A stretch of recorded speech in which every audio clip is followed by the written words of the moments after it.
Hi, everybody. It's Angelo Caruso. I'm on with Padma Kuppa. Hi, Padma. Hi, how are you? Good to be here. It's good to see you. Thank you for doing this. Before we get started, I want to remind everybody that if you're watching the video version of this interview, you can listen to the podcast version at the Talk to Me podcast. It's on iTunes, Podbean, all the main platforms. And if you're listening to the audio version, you can watch the video version on the Angelo Caruso YouTube channel. I know Padma from Michigan area, and I've always known you to be a very interesting person, and I'm so glad that you have time to do an interview with me today. We are on legislative break, so this has been a time for me to connect with people in the district with shared values and also around the region. And so knowing that you and your wife are part of Troy Rotary and that we share values, it's nice to be able to be on your show.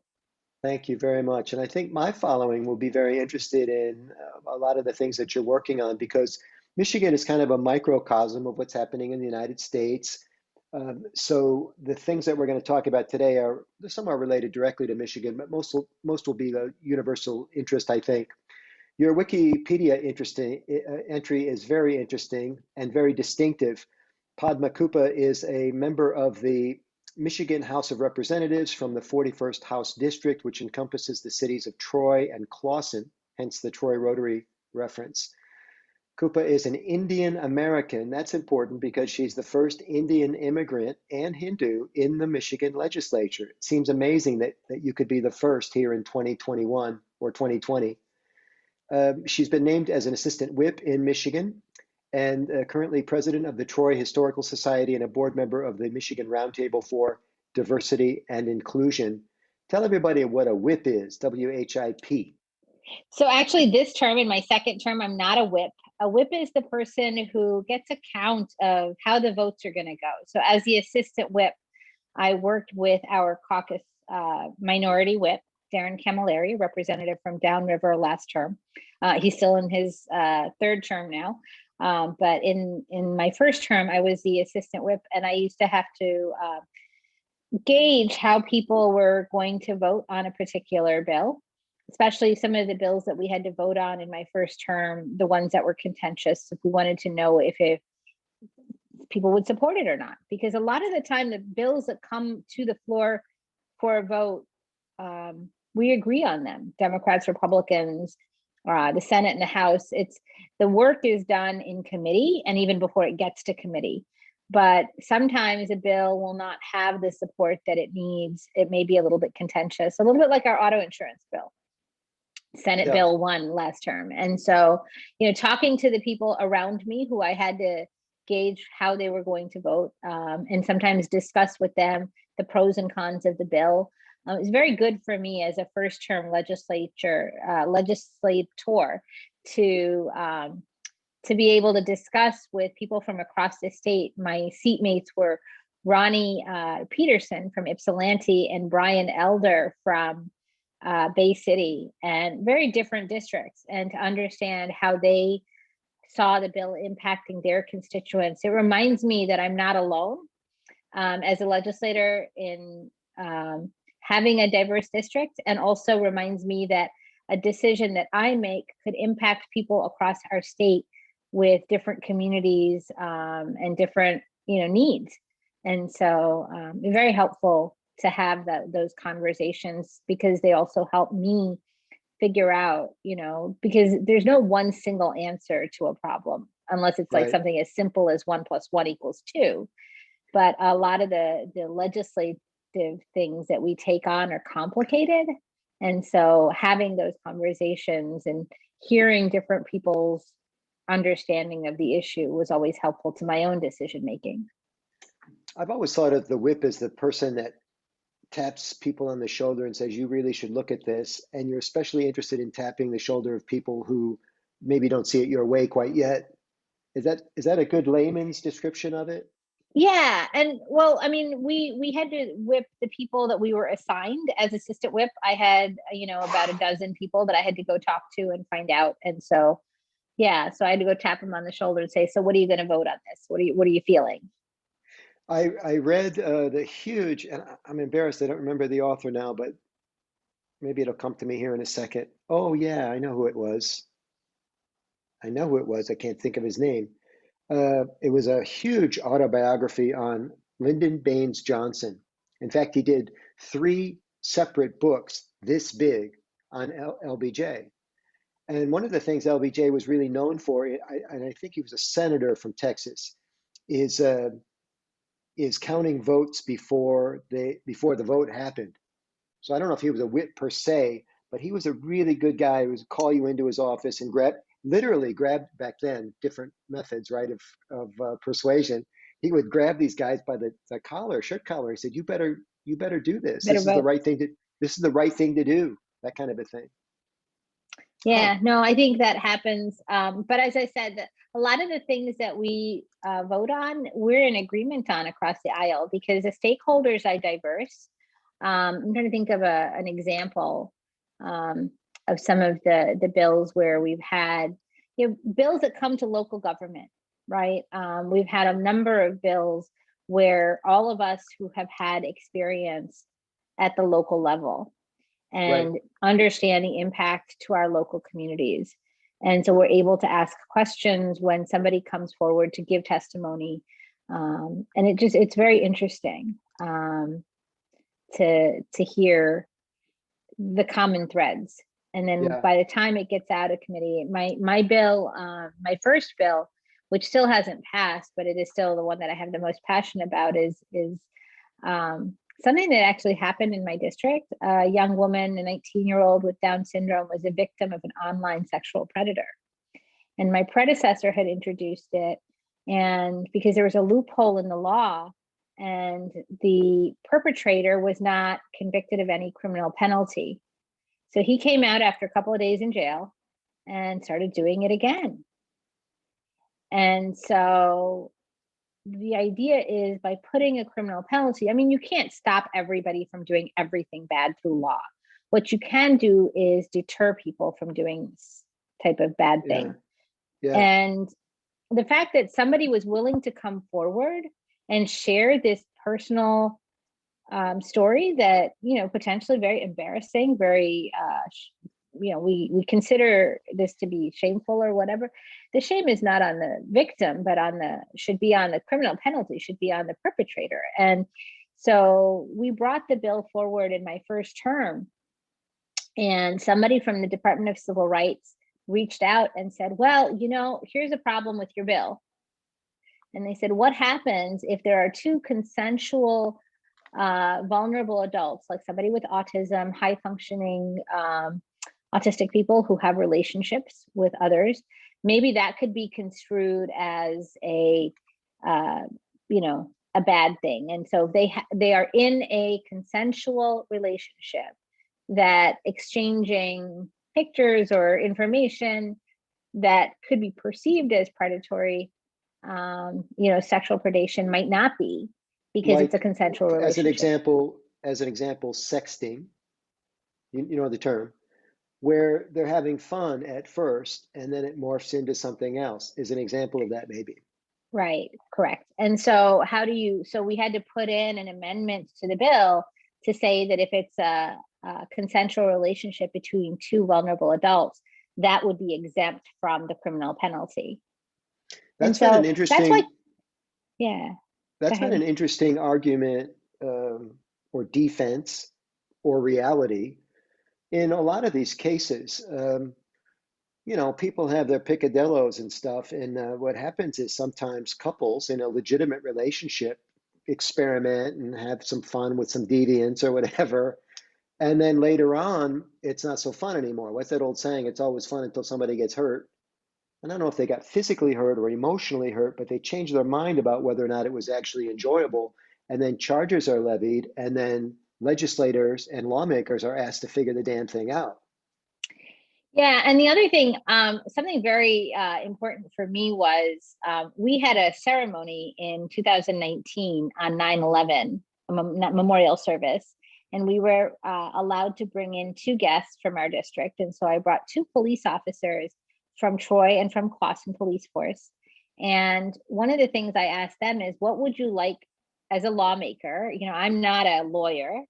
I'm a Right. representative. You're a And retired engineer.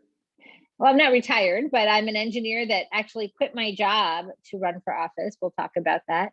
And why, I left in mid-career, I left to do this.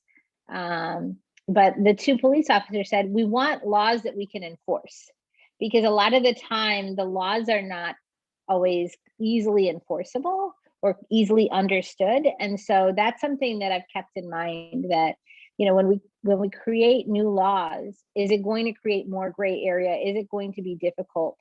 And so, yeah. And I also want to ensure that the budgets that we pass reflect priorities, right? We want children to get an education. We want to have clean drinking water. To me, part of being American is having access to water out of my tap. And I think that's really important, that we have budgets that ensure that people have access to clean drinking water. Let's clean up a couple things. The biographer I was trying to think of is Robert Caro, C-A-R-O. Okay. And he's just finishing now the third book. Caro's getting on in age. It takes him years, 5 years to write one of these books. And he's trying to finish it before he passes away. It's an interesting little race that he's trying to finish, because I know he'd like to finish the trilogy. Why did you say that you did not retire? You quit your job. Why did you say that? Because I was actually still very much active. I mean, I'm in my 50s. I had my kids had graduated. This was a time where I thought I was going to give it all to my career. I was done, being an empty nester. But in 2017, as I watched the Betsy DeVos getting confirmed as Secretary of Education, and I knew that she didn't have any background in public education. She hadn't even sent her kids to public education. She hadn't gone to public schools. I had. My parents lived here when I was growing up. They came to this country for higher education from India. I lived here from the time I was kindergartner to the time I was at the end of 10th grade. And then we moved back to India. And my younger brother had to go to elementary and high school, through high school and college in India. And I saw what it was like. Education's only available, quality education is only accessible to people who can afford it. But if you want a strong economy, if you want a pathway to the middle class, you have to have good education for all people.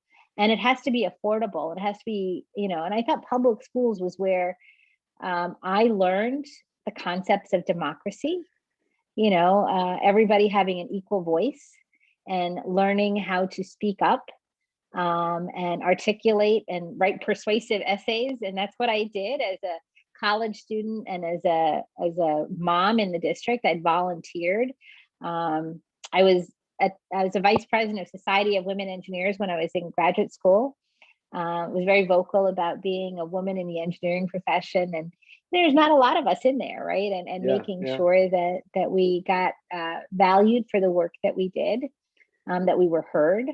Because sometimes, you can get a seat at the table, but if you don't get listened to, you don't have a sense of belonging. And so I've advocated for our public schools through my daughter started kindergarten in 2000, and I was in Lansing telling them, don't cut education budgets. And so in 2017, I decided that I was going to put my money where my mouth is. If I'm supporting public education, I'm going to quit my job, raise money to run a campaign, and knock doors every day. And that's what I did from April 1st of 2018 till I won. All I did every day was go knock doors and talk to my neighbors. And serving in this way as a elected official is one of the biggest sacrifices and givebacks that a person can give. Absolutely. And by the way, I agree with your premise that it would be really great if public schools gave everybody a great education. What a great world we would have. Let's go back to this persuasion thing that whips do, and that all legislators have to do in a very sensitive, some would say turbulent time, where we're becoming more entrenched on the left and the right. President, and I know this is maybe not your territory, but it's in the discussion of persuasion, right? President Biden is introducing today, it's on my mind, a form of gun control. And one of the first things that I think is people on his team said, you got to stop calling it gun control, because it makes it feel like you're going to be taking people's guns or controlling what they do with guns. And to his credit, he's changed his tact on that a little bit, that we don't really need to control your gun. And back to something you said a little bit earlier, what is it that we can agree on? Can we all agree that we don't want our children being shot as they're going to school? Can we start there Right, as a basic premise, right. and then start And tapping our shoulders? yeah, and I would actually say the school shootings are what gets in the news, but a lot of the time we don't talk about everyday gun violence. Um, there are so many gun deaths due to suicide. Yes. In fact, more police officers die at their own hand than die in the active line of duty. But that's been true for a while, right? And Yeah. so, taking the red flag laws, as we call them, the red flag law that we introduce in the legislature every term, that, both last term as well as this term, and is one that actually Sheriff Bouchard, a former Republican state legislator, helped draft that legislation. Oakland Tell us County about Sheriff Bouchard, Mike Bouchard. tell us about the red flag law. So the red flag law would take a gun away from somebody who is either going to be having the gun, that they would either harm themselves or harm someone around them. If their mental state is considered unstable, we don't want them to have a gun. I mean, I think every one of us knows someone who has someone in their family or that they themselves have been the victim of gun violence because that person committed suicide or hurt someone else. In my own district recently, a young 15-year-old got in the way of her stepfather and protected her mom and siblings, and she died. And her stepfather killed himself. And so these are, crimes that shouldn't happen. Yeah. Violence that shouldn't happen, and making sure that if someone is not mentally stable or not emotionally there, having a gun is just a very definite bad thing. Yeah, there's a certain amount of responsibility that comes with gun ownership, and if you're not, say, mentally capable of maintaining that responsibility, you should get a second look or a third look or be red flagged, and yeah, maybe that's a step in the right direction. Um, you do a lot of work right now with diversity and inclusion, and it's perfect for your stripe because being the first Indian immigrant and Hindu in the House, you are a perfect person to carry the torch on this. So I think this is really exciting for me when I can honestly say that Mike Shirkey, the head of the Senate Majority Leader, said to me, we're standing there, we're talking about my background and how I'm an engineer. I came to this country in 1988 as a foreign student with 2 suitcases and $250 in my pocket. Eventually, went to grad school, eventually got married and had 2 kids. And my husband and I are both engineers, so we moved to Michigan. And, the auto industry was a draw. I worked at Chrysler and advocated on so many different things and tried to make sure that diversity is a number, right? Diversity is a given, but inclusion means getting a seat at the table and being Diversity is a part of. number, meaning a statistic? Yeah. Okay. We have 29.9% foreign-born people in Troy. We have, so many different languages spoken in a school district. We have so many different immigrants that have come to Oakland County. We can go on and report all this existing diversity in the state. But inclusion is when those voices, and I think maybe it was Gandhi that said, a democracy is a state where the vulnerable have the same, have a voice as much as the strong, the weak and the also have a voice as much as the Right. strong. And Right. so, my first bill, protecting the vulnerable. Allie doesn't necessarily have a strong voice. She's a vulnerable adult. Making sure that I speak out, not only for Allie, but all the other vulnerable adults who couldn't advocate, who didn't come out and tell their story of online sexual predators abusing them, right? Allie is the person you were talking about earlier.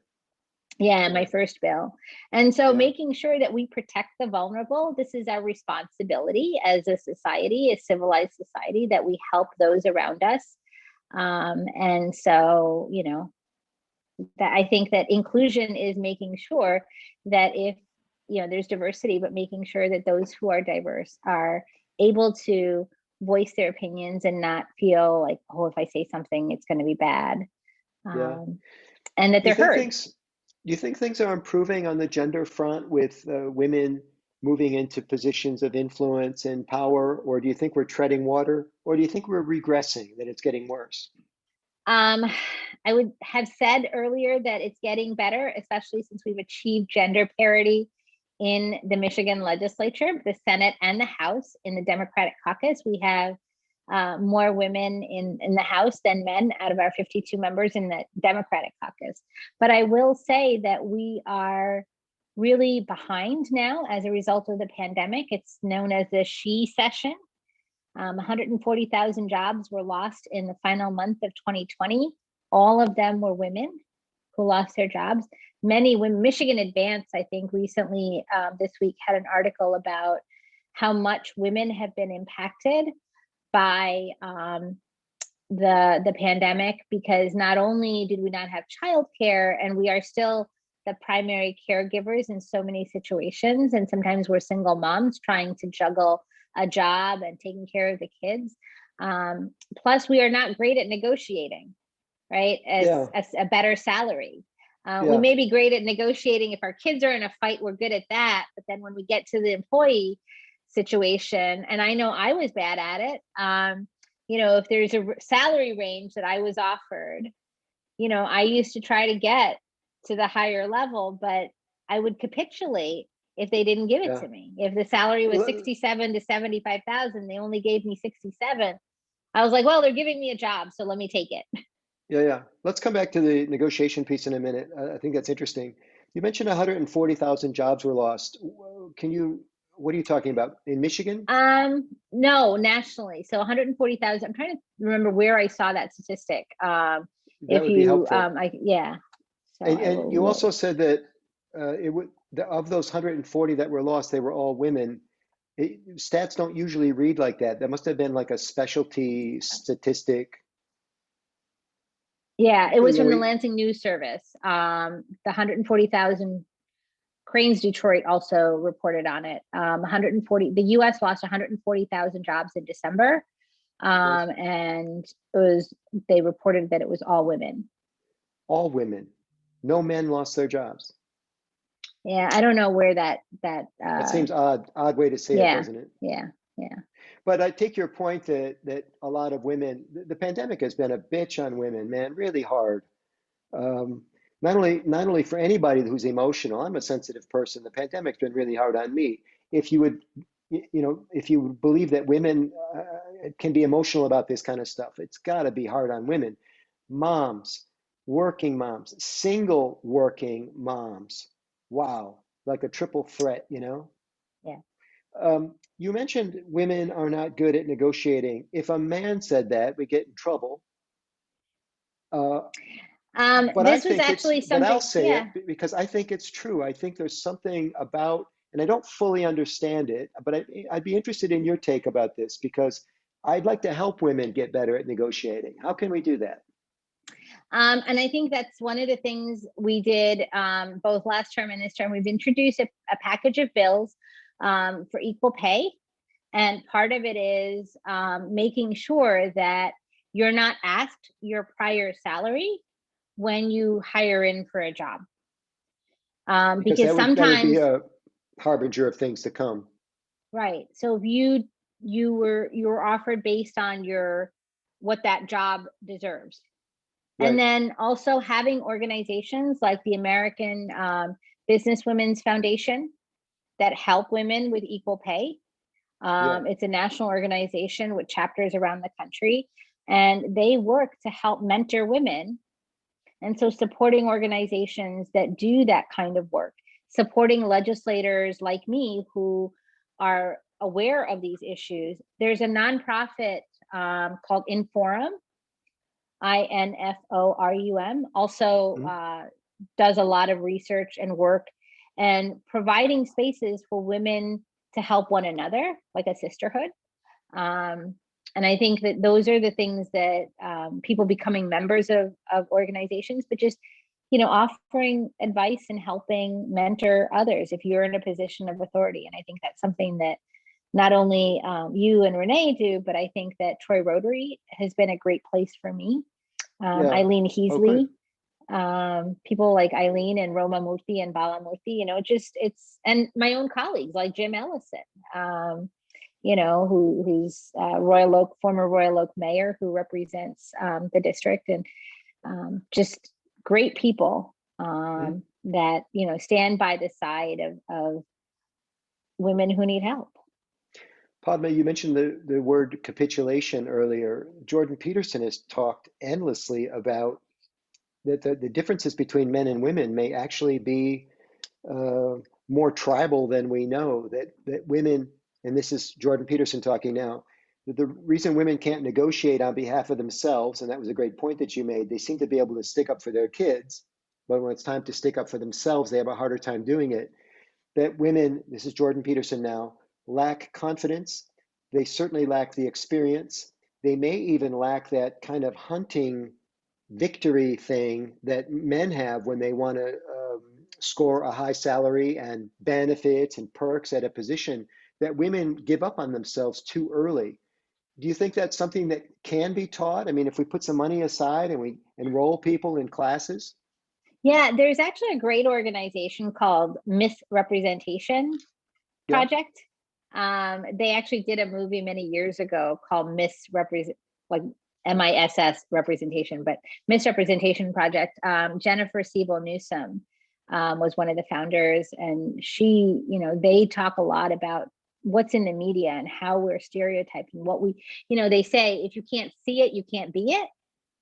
And Mm. so it's so helpful to me, especially one of the things that I realized when I came into office and the kids came to Lansing on their field trip, or when they invite me into their classroom. As it is, when I go into the Capitol building in Lansing, there's only one woman on the wall, Jennifer Granholm. There's so many pictures of men. Huh. There's only one person of color, William Webb Ferguson, the first African-American legislator. So it's really important for us to have images of people, to be able to see people who represent the diversity that exists in society. I And was at a so, I was speaking at an event a while back, and it was at a bank, hosted at a bank. Sometimes, they have room at these big bank buildings, and in the lobby there was a great sign. I took a picture of it. I can't remember the exact verbiage, but the essence of it was, "Little girls believe they're good with money when we tell them they are," right? So you can go way back. This A lot of this stuff is brainstem stuff, teaching confidence, teaching acumen, teaching not just literacy, to our point earlier about public education, but numeracy, right? yeah, and I remember when I was in grad school, I had a professor for stochastic processes, and I love math, right? Like that's why I ended up in engineering. Can't stand the sight of blood.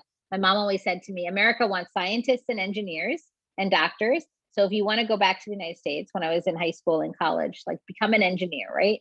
And so that's Yeah. how I ended up. I love math. And so stochastic processes. My professor was a engineer at Grumman Corporation, on Long Island. I was at State University of New York at Stony Brook, and we had gone out after the final project was over, and we're all in the bar having a beer together. And he said to me, my daughter, because he knew how to rile me up a little bit. He's like, yeah, my daughter had this Barbie doll or something that said, I'm not good at math. Or math is hard. I think that was the thing that it said. Or some doll. And so I was like, oh my God, you need to like bring her to me. Like math is not hard. You got to teach them early. And it's like, yeah, I took the doll away or whatever. And because these are the stereotypes that we create for young people that math is hard, whether it's for a girl or a boy. Math isn't hard. You just have to like teach. And we now expect our teachers to do so many other things that they're unable to simply teach. But Yeah. yeah, A lot of I stereotypes agree. are perpetuated, because we buy into them early. I meet people all the time when I tell them I teach presentation skills. The very first thing they say to me is, I'm terrible at public speaking, or I hate public speaking. And I try to explain to them, imagine sitting next to me on an airplane for 3 hours. I try to explain to them, I say, look, every time you say you're not good at it, you perpetuate that standing. The Right. first thing is to let go of that. Why not say I'm improving my presentation skills all the time, right? It's a step in the right Right. direction. Right. Padma can be reached at, uh, let's see, Padma Coupa.house. Sorry? House Dems, Padma Kuppa at house.mi.gov. And the website is it's coupa.housedems.com. Yeah, that's the one I had here. Yeah. Coupa.housedems, DEMS, everybody, is in Democrats.com. Thank you for serving. I know you put your career on hold to do this, and it sounds like you're working on some great initiatives. I appreciate you, and I know the people of Michigan, particularly in Troy and Clawson, do as well. Thank you so much for having me. It's an honor to be here, Michael. My pleasure. So check out the other great interviews, everybody, on the Talk to Me podcast and in the Michael Angelo Caruso YouTube channel, and we'll see you soon.